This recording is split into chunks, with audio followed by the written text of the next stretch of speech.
The desert shimmered under a merciless sun as a Navy SEAL's pickup slowed, his German Shepherd suddenly frozen, staring at a dead tree ahead. There, tied to its cracked trunk, a mother dog shielded her two dying puppies with her body. There you go. No cries, no witnesses, just heat, rope, and abandonment. The man stepped out, heart tightening. Unaware, a distant engine hummed across the sand.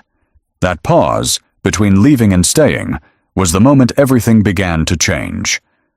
Before we continue, tell us where you're watching from in the comments. The desert held its breath under a white-hot sky, the wind skimming sand like a rasp across bone. The afternoon sun hanging heavy as if it refused to move. He drove an old pickup along a lonely track where the horizon looked melted, as though the world itself had been left too long in the fire.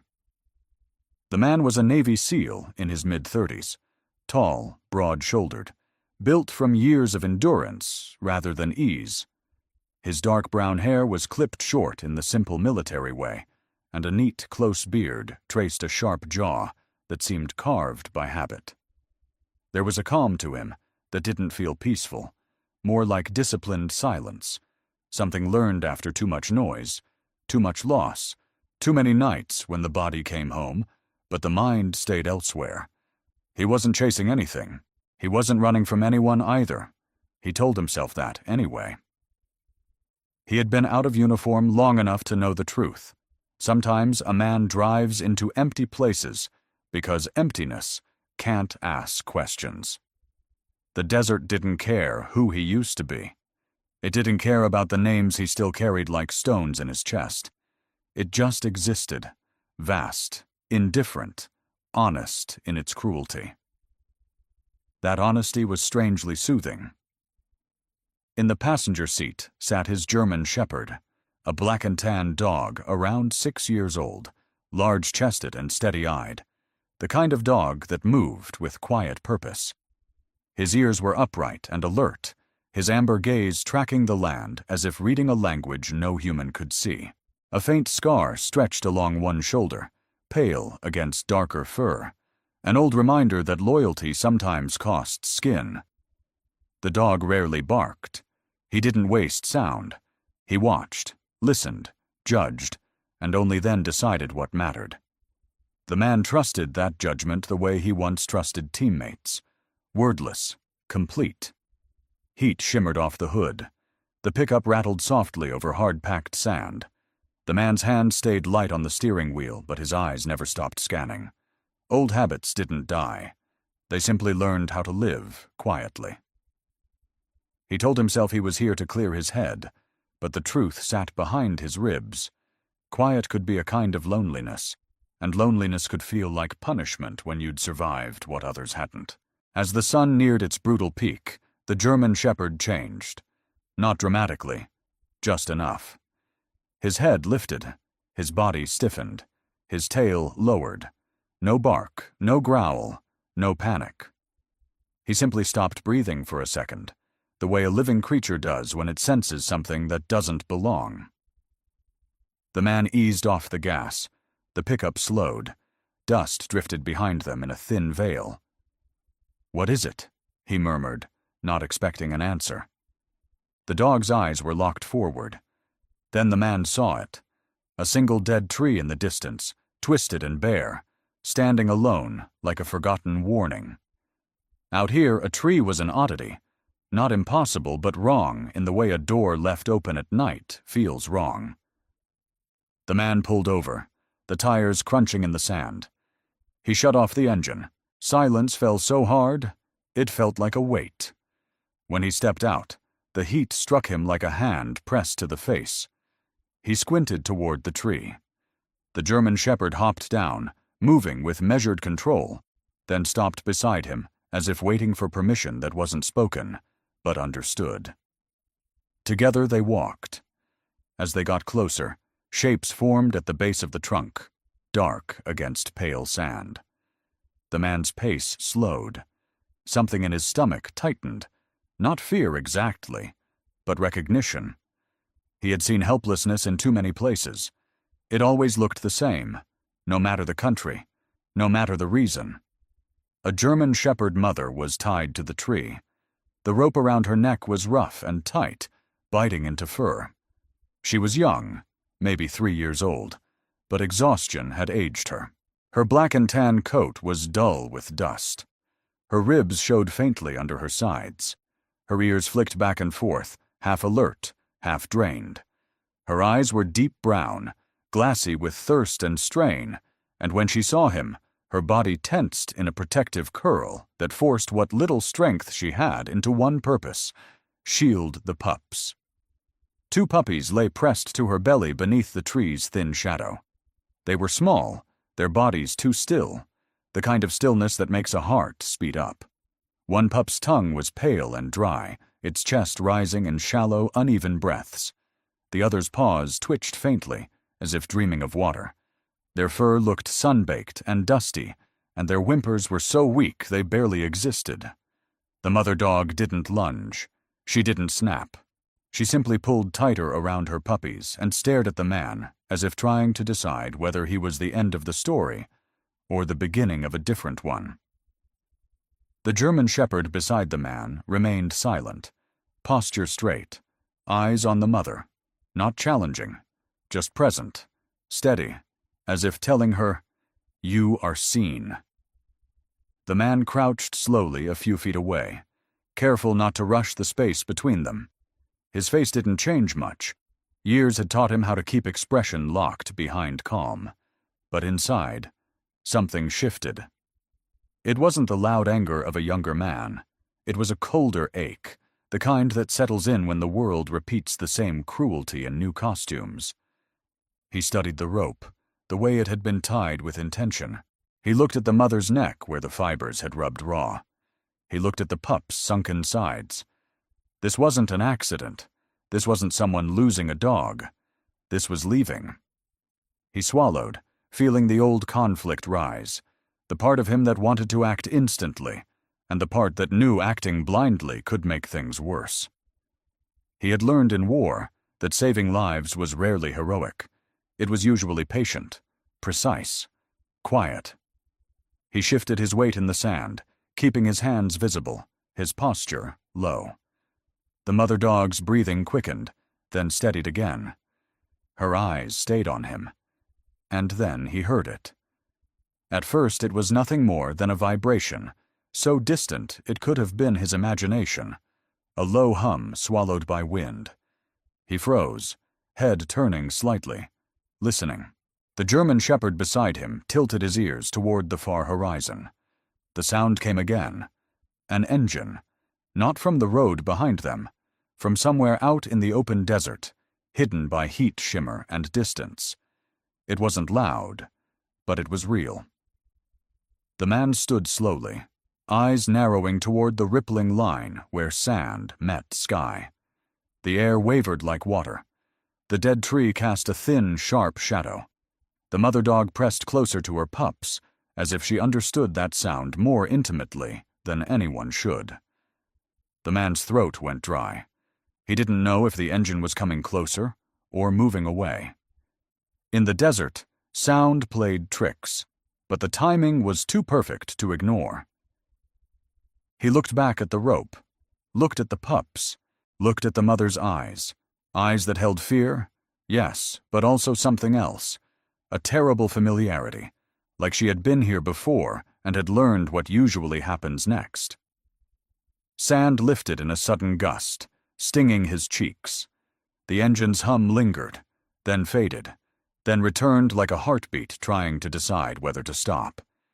He took one step toward the tree and felt the weight of a question settle over him, heavy as the sun. Who tied her here? And what would they do if they saw someone kneeling beside what they believed they'd erased? The engine sound dissolved into heat and distance, leaving only the desert again, wide, merciless, and quiet enough to hear breath. The former Navy SEAL stayed still for a moment, listening, measuring the wind the way he once measured hallways and corners. When nothing else followed, he lowered himself slowly, careful to keep his movements small and predictable. Panic, he knew, traveled faster than intention. He didn't reach for the rope immediately. Instead, he slid a metal water bottle from his pack and set it down on the sand between himself and the mother dog, then withdrew his hand. The bottle glinted in the sun, an offering that asked nothing in return. The German shepherd at his side mirrored his restraint, settling onto his haunches, posture calm and neutral. The mother's eyes tracked every motion, her body trembling, not with aggression, but with exhaustion so deep it looked like fear. Minutes passed. The desert has a way of stretching time until it feels unreal. Finally, the mother dog leaned forward an inch, then another, dragging the rope slightly. She sniffed the bottle, hesitated, then began to drink in shallow, frantic pulls. Water spilled onto the sand, darkening it instantly. The man didn't correct her. Thirst like that couldn't be disciplined away. When she stopped, she turned and licked one puppy's mouth, slow and deliberate, transferring what little relief she could. Only then did the man reach for the rope. He cut it carefully, keeping the blade low and visible, stopping each time the mother stiffened. The rope fibers fell away, leaving a raw groove in her fur that made his jaw tighten. She sagged slightly when the tension disappeared, then steadied herself with a low, guttural breath. He moved back again, giving her space. Trust, he had learned, was not something you took. It was something you waited for. Shade was the next problem. The tree offered almost nothing. He unfolded a tarp from the back of the pickup and rigged it against the truck's side, angling it to block the worst of the sun. He worked methodically, the way he did everything. No rush, no wasted motion. The German shepherd watched the perimeter, not aggressively, just aware. The mother allowed the man to slide the tarp closer, then closer still, until the pups lay beneath a larger patch of shadow. One pup twitched, then let out a thin sound that was half complaint, half relief. He checked them with a practiced gentleness, fingers light against ribs and paws, counting breaths. The pups were alive. Barely, but alive. He poured water into a shallow cap and nudged it toward the mother again. This time she drank more steadily, then nudged the cap toward the puppies herself, a small, decisive act that felt like permission. As he worked, details surfaced that he couldn't ignore. Old scarring along the mother's hind legs, the stretched skin of her belly, calloused pads that spoke of confinement rather than roaming. This wasn't abandonment born of poverty or ignorance. This was disposal. Someone had decided she had reached the end of her usefulness and chosen the desert because it would finish the job quietly. He loaded them into the pickup with care, lifting the puppies first, wrapping them in a clean blanket, then guiding the mother up the ramp he kept for his own dog. She hesitated only once before climbing in, collapsing gently beside her pups, her head finally lowering in something like surrender. He placed the German shepherd in the front seat again, cracked the windows, and started the engine. The drive out felt longer than the drive in. He watched the mirrors, scanning the dust plumes behind him, the empty line of road ahead. The desert gave nothing away. But as he turned back toward the nearest town, he caught it. A fresh set of tire tracks cutting across the sand at an angle that hadn't been there before. Narrow. Recent. He slowed, heart ticking into a steadier, colder rhythm. Whoever had been here hadn't gone far. At the small-town clinic, the lights were on despite the hour. The veterinarian, Sarah Bennett, met him at the door. She was in her early 40s, tall and lean, with ash-brown hair pulled into a low ponytail that never quite tamed the flyaways. Her skin was sun-worn in the honest way of someone who spent her days moving between exam rooms and kennels. Her eyes, clear, assessing, kind without being sentimental, took in the man, the dogs, the desert dust on everything. "Bring them in," she said simply, already rolling a gurney forward. Sarah worked with a steady competence that came from years of seeing what people preferred not to see. She didn't ask for a story first. She checked vitals, started fluids, wrapped the pups in warming towels, spoke softly to the mother while cleaning the raw mark at her neck. When the man hovered, uncertain, Sarah glanced up. "You did right," she said. Not praise. Confirmation. Later, when the pups were sleeping under heat lamps and the mother lay quietly with an IV line taped to her leg, Sarah leaned against the counter and exhaled. "She's been bred too often," she said. "Not recently, but enough times to leave marks like that.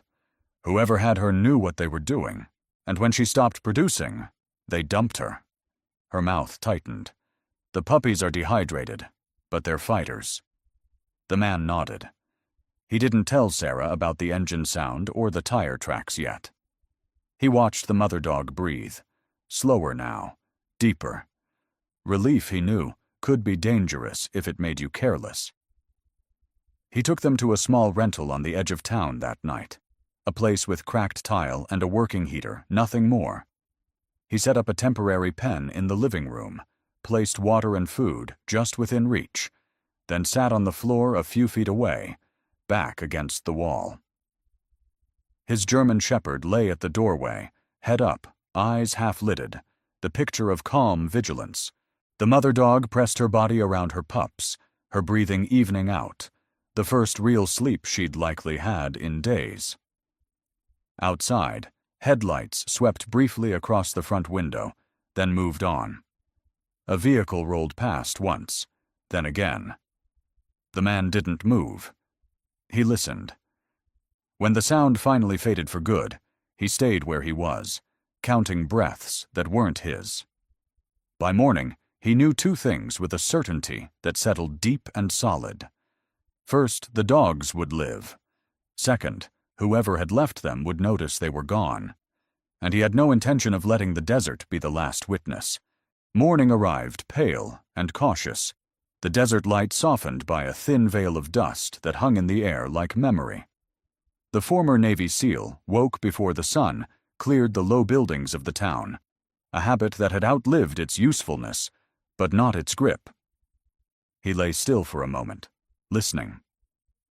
Inside the small rental, the mother dog breathed in slow, even pulls, her two puppies tucked against her ribs, their tiny chests rising together as if practicing the same promise. At the doorway, his German shepherd remained awake, head lifted, eyes alert, but untroubled. The night's unease had passed without incident, but it had not passed without leaving a mark. He rose quietly and brewed coffee that tasted of metal and heat. While it cooled, he opened a notebook he hadn't used in years. He wrote nothing at first, just drew a line down the page, a way to tell his thoughts where to stand. He knew this part. After rescue came questions. After questions came people who preferred not to answer. By mid-morning, he drove back toward the edge of town, where a single gas station served everyone passing through. It sat low against the road, paint bleached, windows dusty. The owner, a man named Miguel Alvarez, was in his late 50s, compact and sturdy, with graying hair cropped close, and a mustache that hid a cautious mouth. Miguel had lived in the town long enough to know which stories kept the peace and which ones attracted trouble. He watched the pickup pull in, noted the dog in the passenger seat, and the way the driver moved. Calm, direct, observant. "Morning," Miguel said, voice neutral. "Morning," the man replied, returning the look without pressing it. He paid for fuel, then asked the question as if it had occurred to him only just then. "Anyone pass through late yesterday? Trucks, vans." Miguel shrugged, eyes sliding briefly to the road. "Always someone," he said. "But yesterday, there was a white box truck. No markings. Came in for diesel, didn't talk much. Left heading south." "How late?" "After the heat broke," Miguel said. "Not full dark." The man thanked him and left without pushing. Pressure too early closed doors. He wrote the detail down anyway. Next, he visited the municipal office, where an old traffic camera faced the highway.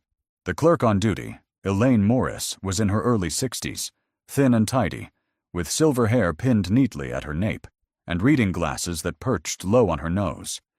She had the posture of someone who had learned to be polite, even when curious.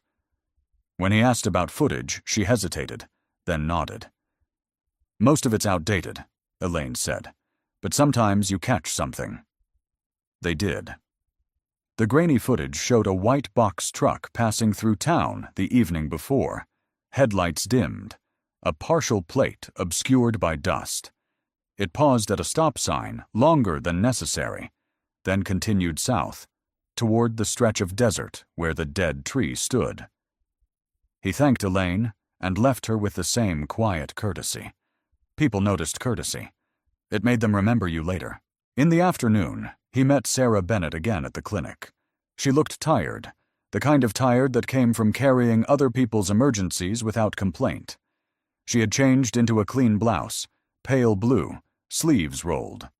Her eyes softened when she saw the puppies, stronger now, their cries more insistent. "I made a call," Sarah said, lowering her voice. "A rescue group I trust. Desert Paws Network. They've been tracking illegal breeding operations that move from place to place. The pattern fits. Breed fast, dump the mothers, disappear." "Anyone local?" he asked. Sarah shook her head. "They avoid locals. Too many questions, but they do come back to clean up, to make sure nothing follows them." The words settled between them. Sarah's jaw tightened. She had seen enough to know how cruelty hid behind logistics. "If you're going to keep looking," she said, "be careful. These aren't strays to them. They're inventory." That evening, he drove the back roads, noting tire tracks, angles, the way sand broke under weight. He took photographs, marked times.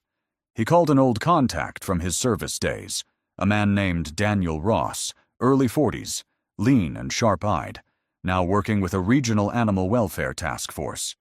Daniel listened more than he spoke, asked for details, promised nothing beyond attention. Attention, he knew, was often enough to start. Back at the rental, dusk came with a thin orange glow. The mother dog watched him with a steadiness that felt new. Her fear softened into vigilance. When he sat on the floor to change the puppy's water, she didn't retreat. She leaned forward and nudged his sleeve once, lightly, then returned to her pups. It was not gratitude. It was acknowledgement. Night fell. The town quieted. He kept the lights low. Outside, the road whispered with the occasional passing car. His German Shepherd took position at the doorway, body relaxed but ready, the kind of readiness that didn't advertise itself. Headlights appeared once, sliding across the wall like a question mark. A vehicle slowed, stopped. The engine idled long enough to be noticed. He didn't move. He counted breaths. Inside the pen, the puppies slept, unaware. The mother dog lifted her head, ears angled forward, eyes on the door. The engine started again and rolled away. It returned an hour later. This time, the vehicle didn't stop in front of the house. It passed, then circled back, parking half a block away with its lights off. He recognized the shape even in shadow. A boxy outline, high roof, white paint dulled by dust. He didn't confront it. He wrote down the time. He took a photograph through a gap in the curtain. He waited. Eventually, the vehicle moved on. He sat on the floor long after, the weight of the night pressing in. He thought of the dead tree, of the rope's rough fibers, of the way the desert erased what it could. He understood now that the sand didn't erase the truth. It just delayed it. People counted on that delay to keep going. When sleep finally came, it was light and brief. Morning would bring more questions. And somewhere beyond the town, a route existed that someone believed no one would bother to trace. The confrontation did not arrive with sirens or shouted warnings. It came the way most truths do in small towns, quietly, carried on the backs of details that could no longer be ignored. The former Navy SEAL chose the open ground at dawn, when the desert was at its most honest, shadows long and thin, the heat not yet loud enough to blur judgment. He parked his old pickup near the stretch of sand where the tire tracks had crossed days before, the dead tree still visible in the distance like a witness that refused to disappear. He wasn't alone, not in the way he used to be, when not alone meant a stack of men and equipment. This time, it meant preparation and patience. His German shepherd sat beside him, black and tan coat catching the early light, posture calm, eyes alert. The mother dog and her 2 puppies were safe miles away at the clinic, guarded by locked doors and people who cared. That mattered. It freed his mind to focus on what had to happen next. He had coordinated quietly. Daniel Ross arrived first, driving an unmarked SUV that looked forgettable by design. Daniel was early 40s, lean, with close-cropped hair and a face shaped by restraint rather than force. His eyes missed little. Years in animal welfare investigations had taught him how cruelty hid behind paperwork and how perpetrators relied on the assumption that no one would follow through. Daniel nodded once, the kind of greeting that wasted no words. Behind him came 2 county officers, local, plainclothes, professional. One was older, heavy-set, with a weathered face and a mustache that had gone gray at the edges. The other younger, tall and spare, eyes serious. They kept their distance, radios clipped, but silent. This was not a raid. This was a reckoning built on evidence. They waited. The desert answered with wind and the distant cry of a bird. Then, as the sun crested higher, a white box truck appeared on the horizon, its paint dulled by dust, its approach cautious. It slowed as it neared the dead tree, then stopped. The engine idled. 2 men climbed down. The first was broad and square-shouldered, mid-40s, with a shaved head and a beard cut short enough to look deliberate. His movements were efficient, practiced, the kind of efficiency that came from repetition rather than skill. The second was thinner, younger, with a narrow face and restless eyes, his hair tucked under a cap pulled low. He scanned the area too often, as if expecting the desert to speak back. They walked to the tree and stopped. The rope was gone. The ground beneath was disturbed. One man swore, low and sharp. The other kicked the sand, frustration leaking through his posture. That was when Daniel stepped forward. "Morning," he said, voice calm, hands visible. The county officers moved into position without hurry, flanking, cutting off the truck. The former Navy SEAL stayed where he was, presence steady, not advancing, not retreating. He let the moment breathe. The men froze. The younger one's eyes darted. The broader man lifted his chin, trying for confidence that didn't land. "We're just passing through," he said. Daniel nodded. "We know," he replied. "We also know where you stopped last week, and the week before, and what you leave behind." The evidence unfolded without theatrics. Photographs of tire tracks, time-stamped footage from the town camera, records from the clinic, notes from Desert Paws Network tying similar incidents together. The county officer read the list slowly, methodically, as if reciting a ledger. The desert wind carried the words away, but the meaning stayed. "No weapons," Daniel said gently. "No drama. This ends here." The broader man laughed once, a brittle sound. "You don't have anything," he said. The former Navy SEAL spoke then, his voice quiet but unmistakable. "You counted on the desert to erase it," he said. "It doesn't. It just waits." The younger man's shoulders slumped. He looked at the ground. He didn't argue. When the county officer stepped forward with cuffs, there was no resistance. The broader man hesitated longer, pride wrestling with inevitability, then gave way. The cuffs clicked. The engine was shut off. The truck was searched. Inside were cages, empty now but unmistakable, tags, ledgers, a map marked with routes that looped and doubled back, always aiming for places where people didn't look too hard. The county officer closed the door gently, as if noise might somehow make the truth less true. By noon, It was done. The men were gone, the truck impounded, the desert returned to itself. The former Navy SEAL stood where he had first seen the mother dog tied to the tree. The rope marks were gone, smoothed by wind, but the memory remained. He closed his eyes briefly, letting the heat settle, then turned away. At the clinic, Sarah Bennett met him with a tired smile that didn't quite hide the relief in her eyes. She was still tall and spare, hair pulled back, her sleeves rolled, hands steady. "They're stable," she said. "All of them." She paused. "And the others?" "On their way to safety," Daniel said from behind him. They stood there a moment, the three of them, sharing the quiet aftermath that followed doing the right thing without fanfare. Sarah glanced toward the kennel where the mother dog lay, her body relaxed now, her eyes clear.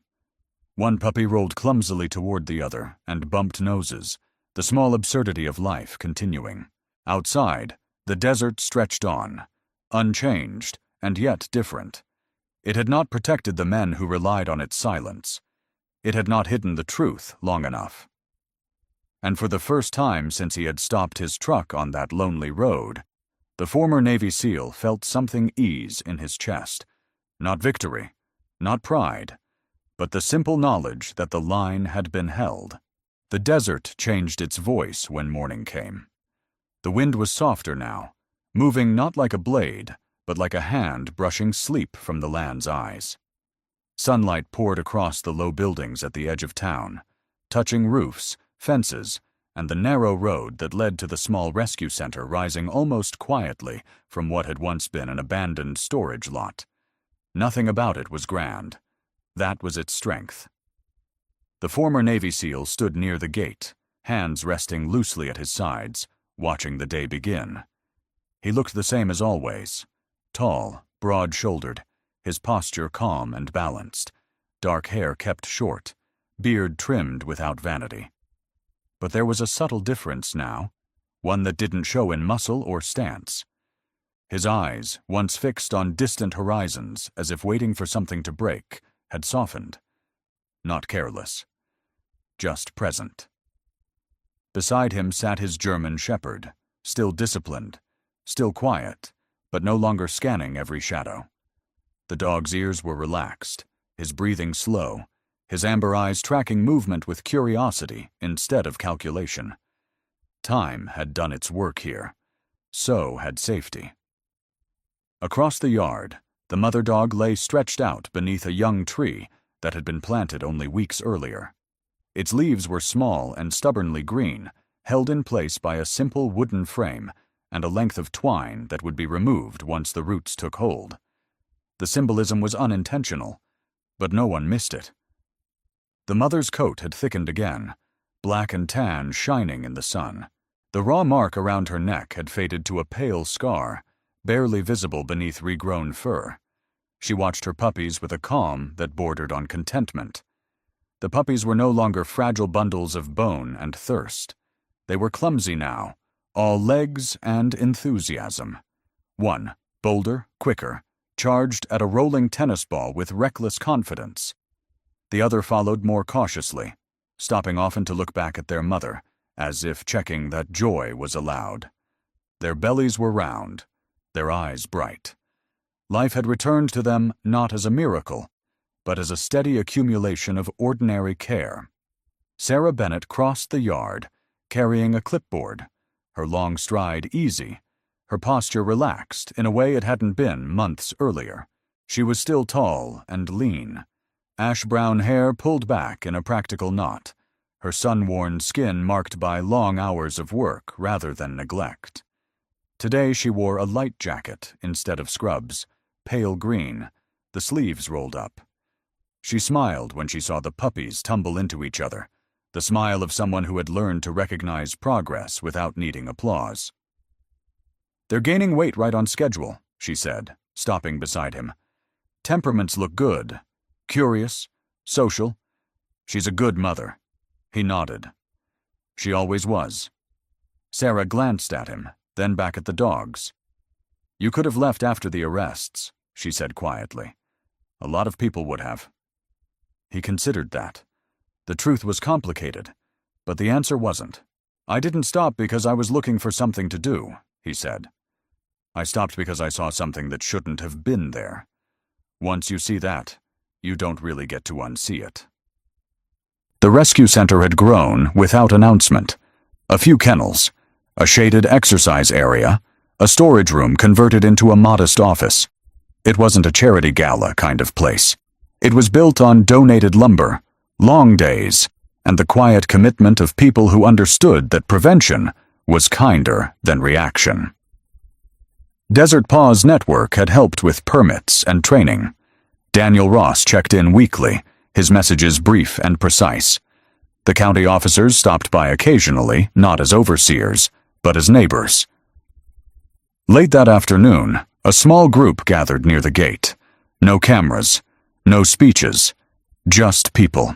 Miguel from the gas station brought coffee in a cardboard carrier, his mustache twitching with a smile he didn't quite know how to manage.